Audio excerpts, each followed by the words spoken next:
नमस्कार विद्यार्थियों। अंग्रेज़ों की भारत पर विजय 3 व्याख्यान इस पे हो चुके हैं और अभी चौथा व्याख्यान। विद्यार्थियों, विगत व्याख्यान में हमने जो मुख्य रूप से चर्चा की थी वो थी कि जो कालकोठरी की दुर्घटना हॉलवेल ने जिसका जिक्र किया अपने हायर अथॉरिटीज़ को एक पत्र लिखते हुए, उस घटना की सत्यता का हमने परीक्षण किया और हमने पाया कि इतिहासकारों के जो इसके बारे में जो स्टेटमेंट रहे उनके आधार पर कि वो एक केवल हॉलवेल के मस्तिष्क की एक उपज थी यहाँ के नवाब को बदनाम करने के लिए, और अंग्रेज़ जो आगे कार्रवाई करने वाले थे उसके जस्टिफिकेशन के लिए। और उसी व्याख्यान में हमने अलीनगर की संधि के बारे में भी बातचीत की, उस किस प्रकार से नवाब को एक अपमानजनक संधि पर हस्ताक्षर करने पड़े। आज हम आगे बढ़ते हैं चंद्रनगर पर अंग्रेज़ों का अधिकार। देखिए, हमने पिछले व्याख्यान में किया था कि अलीनगर की संधि दोनों पक्षों में हुई ज़रूर, लेकिन मित्रता कहीं उसमें नज़र नहीं आ रही थी क्योंकि शत्रुता दिल से हटी नहीं थी। दोनों पक्ष इस अवसर की तलाश में थे कि एक दूसरे की शक्ति को नष्ट कैसे किया जाए। उधर यूरोप में सप्तवर्षीय युद्ध दिन प्रतिदिन व्यापक होता जा रहा था। अतः क्लाइव ने बंगाल में फ्रांसीसियों की शक्ति का दमन करने का निश्चय किया, क्योंकि क्लाइव दूरदर्शी था और इस कारण उसने चंद्रनगर पर सिराजुद्दौला के मुगल सम्राट व अहमद शाह अब्दाली के आक्रमणों के भय से मुक्त होने से पूर्व ही धावा बोल दिया, क्योंकि सिराजुद्दौला को फ्रांसीसियों से एक उम्मीद थी कि वो उसका साथ देंगे, लेकिन क्लाइव ने उस साथ होने की संभावना पर प्रहार किया और फ्रांसीसियों की शक्ति का उसने दमन कर दिया। क्लाइव को नवाब ने जब वो फ्रांसीसियों के खिलाफ धावा बोल दिया तो नवाब ने कहा कि भाई थोड़ा उनको भी अपना यहाँ कामकाज करने दो और थोड़ा उन पे उदारता की सलाह दी। लेकिन क्लाइव ने और जो उनका नेवी का जो इंचार्ज था वाटसन, इन्होंने नवाब की मंत्रणा पर कोई ध्यान नहीं दिया और उन्होंने 13 मार्च 1757 को चंद्रनगर का जो दुर्ग था उसको घेर लिया और 23 मार्च को उन्होंने किला जो है वो विजित कर लिया उन्होंने, और इस प्रकार से चंद्रनगर जो है, जो फ्रांसीसियों का जो केंद्र था, वो समाप्त हो जाता है। चंद्रनगर के दुर्ग पर अधिकार करना अंग्रेज़ों को बहुत हितकारी सिद्ध हुआ। इस वजह से उनके प्रबल शत्रु फ्रांसीसियों की भारत में शक्ति समाप्त हो गई और नवाब को भी कोई जो सहायता की उम्मीद थी वो भी समाप्त हो गई। तो इस प्रकार से चंद्रनगर पर अंग्रेज़ों का अधिकार हो गया। अब हम बात करते हैं अंग्रेज़ आगे क्या करते हैं। विद्यार्थियों, अंग्रेज़ नवाब सिराजुद्दौला के खिलाफ षड्यंत्र करते हैं। फ्रांसीसियों का दमन करने के पश्चात जो उनकी आर्मी का इंचार्ज क्लाइव, यहाँ का इंचार्ज जो क्लाइव है, सर्वोसर्वा का क्लाइव कंपनी का, वो सिराजुद्दौला को उसके जो उसका अधिकार है, यानी उसकी जो गद्दी है, उसका जो नवाबी है, उससे हटाने का निश्चय करता है।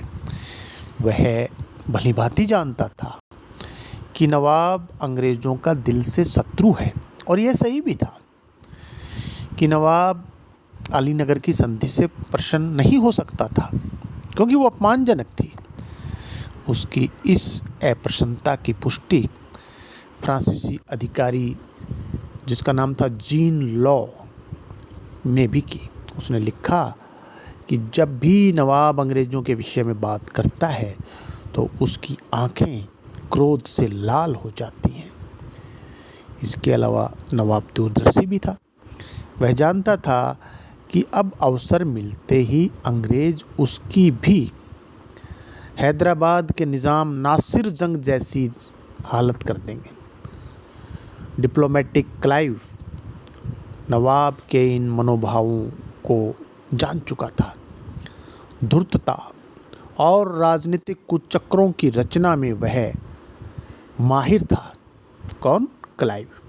अतः उसने नवाब के उच्च अधिकारियों को अपनी ओर मिलाना प्रारंभ कर दिया। नवाब के साथ विश्वासघात करने वालों में विद्यार्थियों, वो जो पूर्व नवाब था अलीवर्दी खां, उसका जो बहनोई था मीर जाफर, वो था जो खलनायक उस समय का सबसे बड़ा। सेठ अमीचंद, लतीफ़ खां, दुर्लभ राय, जगत सेठ, कृष्णचंद्र, ये सब लोग नवाब से बदला लेने की दृष्टि से अंग्रेज़ों से मिल गए, जिसमें नवाब के अपने रिश्तेदार भी हैं और हिंदू सेठ भी हैं। और इन्होंने अंग्रेज़ों के साथ मिल कर के षड्यंत्र करने प्रारंभ कर दिए। देखिए, ये जो लतीफ़ खां है, ये नवाब सिराजुद्दौला का नौकर था। यद्यपि उसके लीडरशिप में 200 सैनिक थे, परंतु वह बंगाल का नवाब बनना चाहता था। उसकी महत्वाकांक्षा देखिए आप। नवाब के दरबार में उसका कुछ भी अस्तित्व नहीं था, परंतु बंगाल के सेठ अमीचंद, दुर्लभ राय, जगत सेठ, कृष्णचंद्र, ये उसके साथ थे।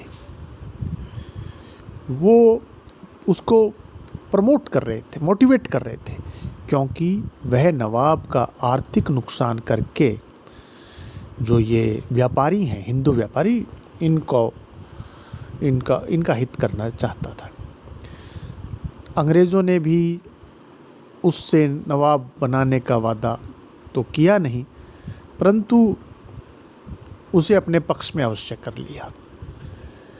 मीर जाफ़र की बात करें तो बंगाल की गद्दी का जो एक दूसरा आकांक्षी उम्मीदवार यदि हम कहें, मीर जाफ़र, जो कि सिराजुद्दौला का सेनापति था। नवाब के दरबार में वह अपना दबदबा रखना चाहता था। अतः क्लाइव ने मीर जाफ़र को अपनी ओर मिलाने के विशेष प्रयास किए और कहा कि मीर सिराजुद्दौला के स्थान पर मीर जाफ़र, तुम्हें हम बंगाल का नवाब बना देंगे। और कुछ शर्तें भी तय कर ली उसके साथ में कि सिराजुद्दौला के स्थान पर मीर जाफ़र को बंगाल का नवाब बना देंगे। जब मीर जाफ़र नवाब बन जाएगा तो कंपनी की उन सुविधाओं में कोई कटौती नहीं करेगा जो नवाब सिराजुद्दौला उन्हें पहले ही स्वीकार कर चुका है या उनको दे चुका है। तीसरा, मीर जाफ़र ने नवाब बनाए जाने के उपलक्ष्य में 100 लाख रुपए कंपनी को, विद्यार्थियों 1 करोड़ रुपया उस ज़माने में, 50 लाख कंपनी के अधिकारियों को और 20 लाख हिंदू व्यापारियों को देने का वचन दिया। आप देखिए कितना बड़ा ये आपस में एक इनके बीच में एक समझौता हो रहा है। कलकत्ता की किलेबंदी अंग्रेज़ करेंगे, नवाब उसमें कोई हस्तक्षेप नहीं करेगा। नवाब बनने के आकांक्षी मीर जाफ़र ने गुप्त रूप से क्लाइव और उसके सहयोगियों को भी धन देने का वचन दिया। अनऑफिशियल, ये बात तो ऑफिशियल, लेकिन ऑफ द रिकॉर्ड वो उनको भी कि मैं तुम्हें अलग से दे दूँगा। मीर जाफ़र ने क्लाइव से यह भी वादा किया कि वह फ्रांसीसियों की समस्त बस्तियों को, जो उनकी कॉलोनीज़ है, जहाँ उनके कमर्शियल सेंटर हैं, जहाँ उनकी गतिविधियाँ हैं, वो अंग्रेज़ों के हवाले कर देगा और फ्रांसीसियों को बंगाल में बसने की आज्ञा भी नहीं देगा। और मीर जाफ़र यह भी कहता है कि नवाब बनने के 30 दिन के अंदर अंदर ये सब काम आपके पूरे हो जाएंगे। इन शर्तों के बदले क्लाइव ने वचन दिया कि कंपनी नवाब को सुरक्षा की गारंटी देती है, परंतु इस संबंध में जो भी सैनिक कार्रवाई होगी उसका जो खर्चा है वो नवाब को अलग से देना पड़ेगा। ये सारी बातें विद्यार्थियों तय हो जाती हैं सिराजुद्दौला के खिलाफ षड्यंत्र अंग्रेज़ों का, जिस षड्यंत्र में ये लोग सम्मिलित हैं। मीर जाफ़र को क्लाइव ने अमीचंद, जो कि एक सिख, एक पंजाबी, एक यूँ कहे कि उस समय का धन्ना सेठ था, बिजनेसमैन था, कॉरपोरेट हाउस जिसको कहें, अमीचंद के माध्यम से अपने पक्ष में किया था क्लाइव ने मीर जाफ़र को। हालांकि अमीचंद एक अमीर सेठ था, परंतु उसके धन की भूख बहुत ज़्यादा थी, इसलिए उसने संधि करवाई, परंतु हस्ताक्षर करने से पूर्व उसने कंपनी से 30 लाख रुपए की मांग कर ली। पी रॉबर्ट्स तो यह भी कहता है, जो इंग्लिश हिस्टोरियन है, कि उसने नवाब के राजकोष का एक बड़ा भाग भी मांगा था। इसके साथ उसने यह भी धमकी दी कि यदि उसे उक्त रकम नहीं दी गई तो वो षड्यंत्र का भंडाफोड़ कर देगा।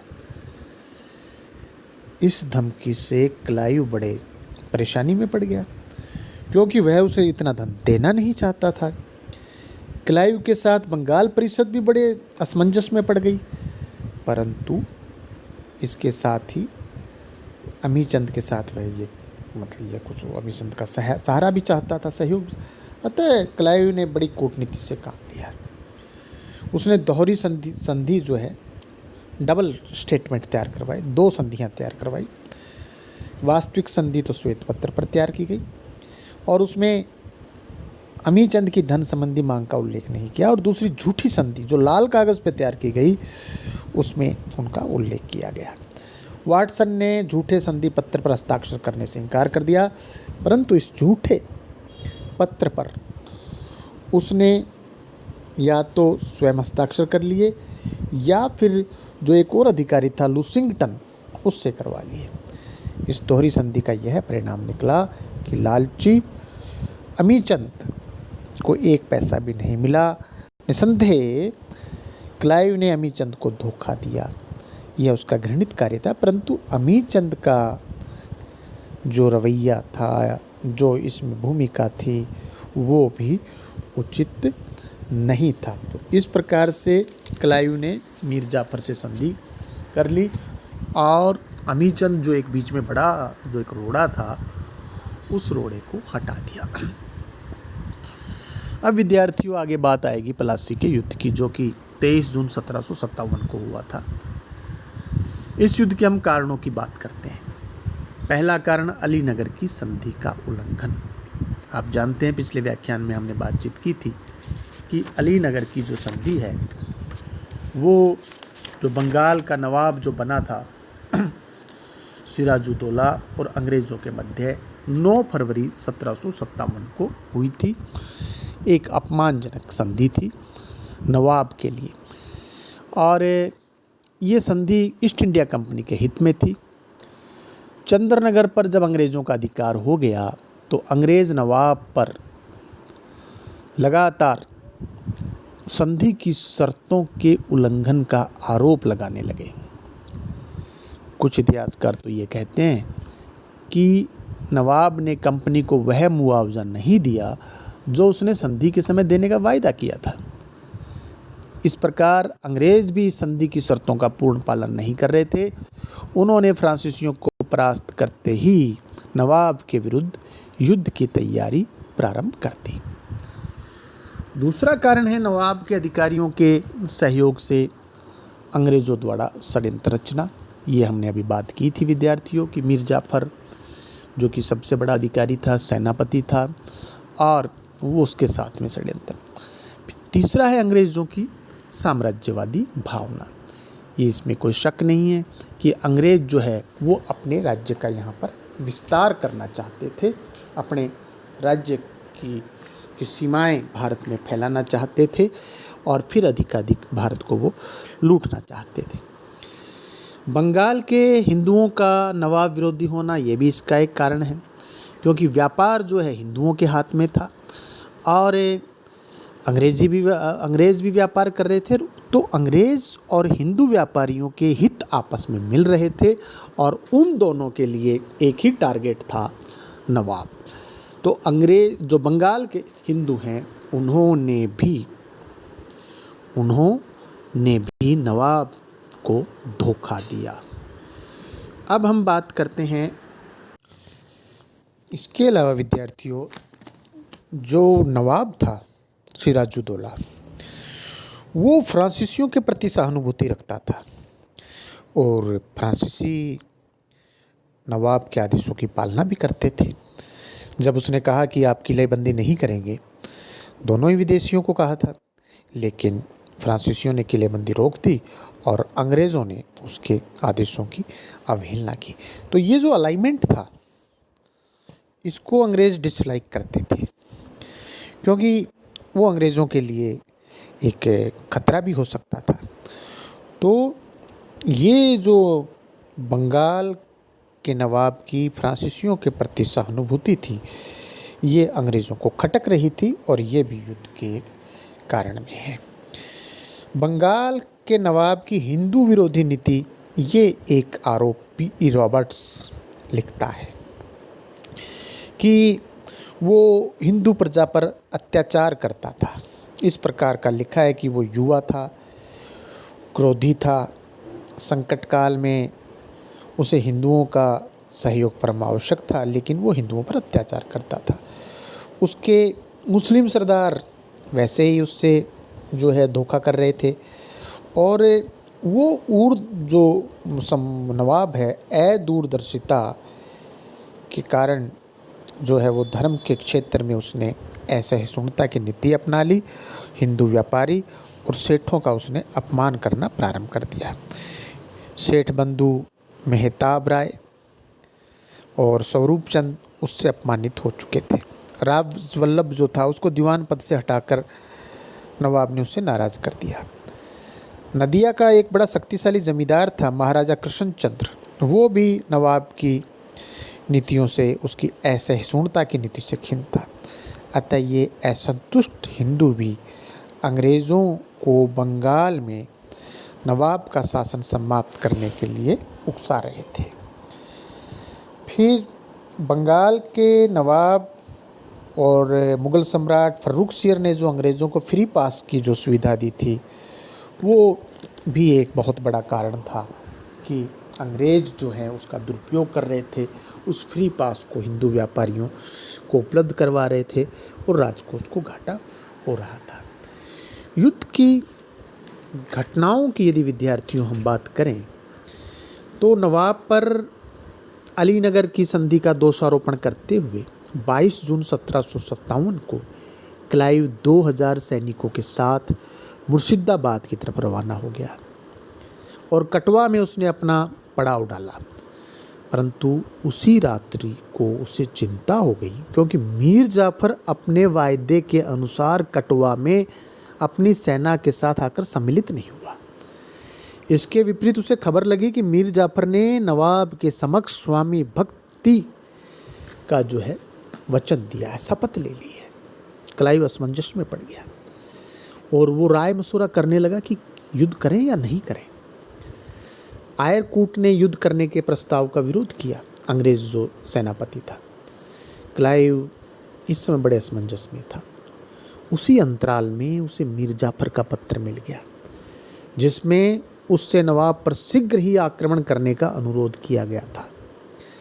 और जैसे ही पत्र मिला, उसने अपने सैनिकों को प्रातःकाल नवाब की सेना पर आक्रमण का आदेश दे दिया।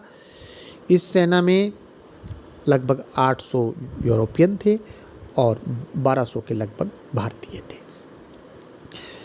क्लाइव की सेना ने क्लाइव की सेना है, जब ये राजधानी की तरफ जा रही थी, तो नवाब भी अपने विशाल सेना, जिसमें लगभग 50,000 सैनिक थे, पलासी के मैदान में आ डटा।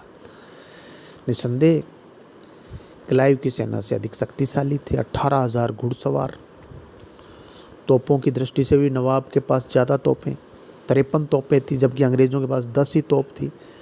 मीर जाफर की सेना में 45,000 सैनिक। नवाब की विशाल सेना को देखकर क्लाइव के सैनिक भयभीत नहीं हुए। क्योंकि वे जानते थे कि मीर जाफ़र इस युद्ध में केवल एक दर्शक है, वो 45,000 सैनिक दर्शक है। 23 जून को प्रातः 9 बजे क्लाइव के आदेश अनुसार नवाब की सेना पर हमला बोल दिया गया। प्रारंभ में लड़ाई भयंकर हुई। मीर जाफ़र, लतीफ़ यार खां, दुर्लभ राय ये सब